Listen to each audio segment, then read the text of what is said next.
Number 1, நான் உங்ககிட்ட franchise ஃபீயா பே பண்ற தொகைக்கு பின்னாடி என்னுடைய கனவு, என்னுடைய சாக்ரிஃபைஸ், என்னுடைய ஆசை, நம்பிக்கை, இப்படி நிறைய விஷயம் ஒளிஞ்சிட்டு இருக்கு. அப்படி இருக்கும் பட்சத்தில் என்னுடைய லாபம் என்பது உன்னுடைய குறிக்கோளாக இருக்க வேண்டும் அப்படின்றது இவங்களோட ஒரு அடிப்படை எதிர்பார்ப்பு. ரெண்டாவது, எனக்கான ப்ராசஸ், ஸ்ட்ரக்சர் எல்லாமே சொல்லி கொடுத்தாலுமே நான் கரெக்டா தான் ரன் பண்ணிட்டு இருக்கேனா அப்படின்ற ஒரு ரிவ்யூ, விசிட் இதெல்லாம் நான் எதிர்பார்க்கிறேன். ஒருவேளை ஏதாவது கரெக்ஷன்ஸ் இருந்தா அது சொல்லும் பட்சத்தில் அது என்னுடைய பெட்டர்மெண்ட்டுக்கு உபயோகமா இருக்கும். மூணாவது, ஒருவேளை நான் லாபம் பண்ண முடியாம தடுமாறும் பட்சத்தில் உங்களால எனக்கு என்ன சப்போர்ட் பண்ண முடியும் அப்படின்றத பாருங்க. ஒருவேளை நான் காசு கொடுத்து உங்கள்ட்ட ரா மெட்டீரியல்ஸ் வாங்கிட்டு இருக்கேன், இன்கிரீடியன்ஸ் வாங்குறேன்னா அதை எனக்கு கிரெடிட் கொடுக்க முடியுமா, இல்ல வேற ஏதாவது ஸ்டாஃபிங்கோ இல்ல வேற ஏதோ ஒரு வகையில உங்களால எங்களுக்கு உதவ முடியுமா? என்ன எல்லாத்துக்கும் மேல ஒரு சின்ன பிசினஸா இருந்தா கூட பிரான்சைஸ் ஃபீன்றது ரொம்பவே பெருசா இருக்கு.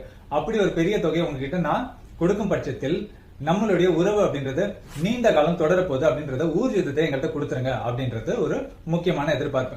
அடிப்படை இயக்கங்களை தாண்டி இந்த எதிர்பார்ப்புகள் எல்லாம் பூர்த்தி ஆகும் பட்சத்தில் மட்டுமே ஒரு பிரான்சைஸ் பிசினஸ் சக்சஸ் ஆகுது.